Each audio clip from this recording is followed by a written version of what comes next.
Hello everyone.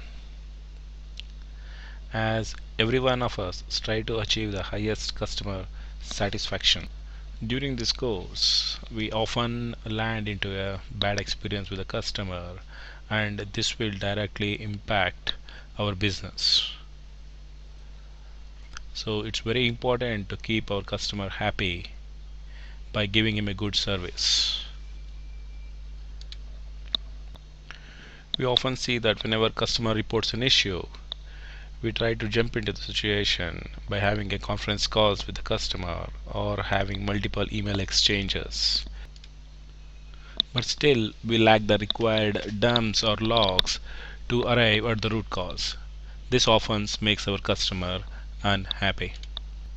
To overcome this, we are introducing a new feature called a panic button on the GUI screen of Mars or NetScaler or any Citrix appliance.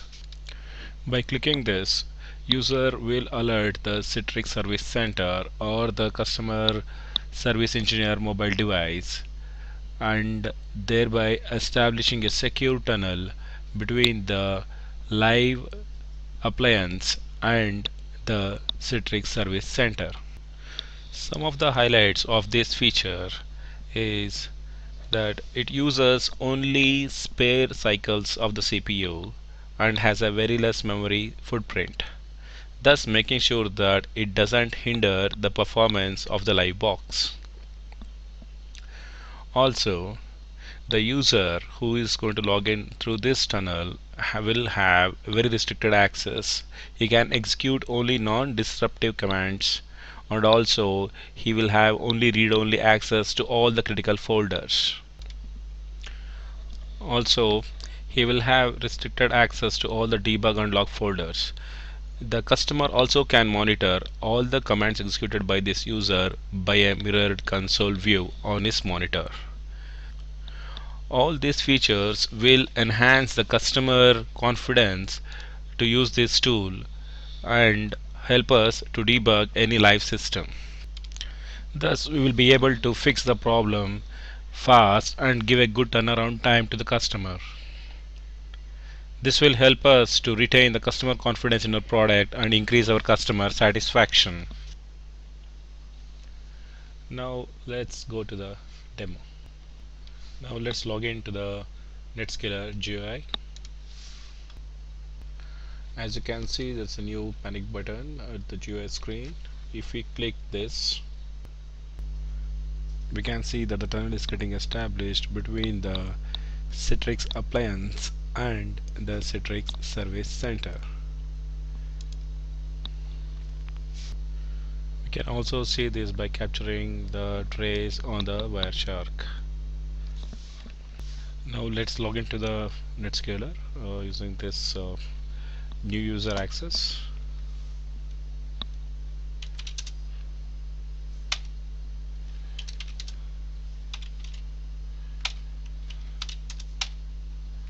Okay, so as I said, this user will have a restricted access, so he will not be able to execute some of the commands like add VLAN, and see, he can't even execute that command.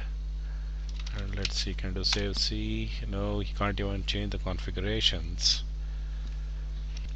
but he will be able to go to the shell and execute some debug commands like on SGFND.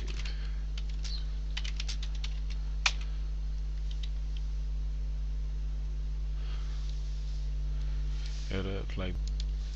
As mentioned earlier, the customer also will have a mirror image of what the user or the service center engineer is executing on his live box. As you can see here, on the left hand side is the connection mirroring or the console mirroring option given to the customer. On the right side, we have the engineer executing the command on his terminal. See, as you can see, it's exactly the same output you are able to see on the customer console also.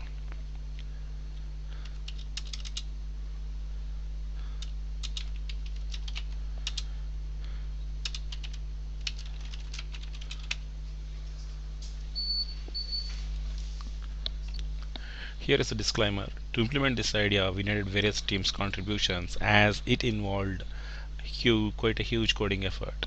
This demo is mimicked and posted in this podium after getting the consult from the organizers. Hope you enjoyed this video and the demo. Thank you. Signing off, Praveen Divakar.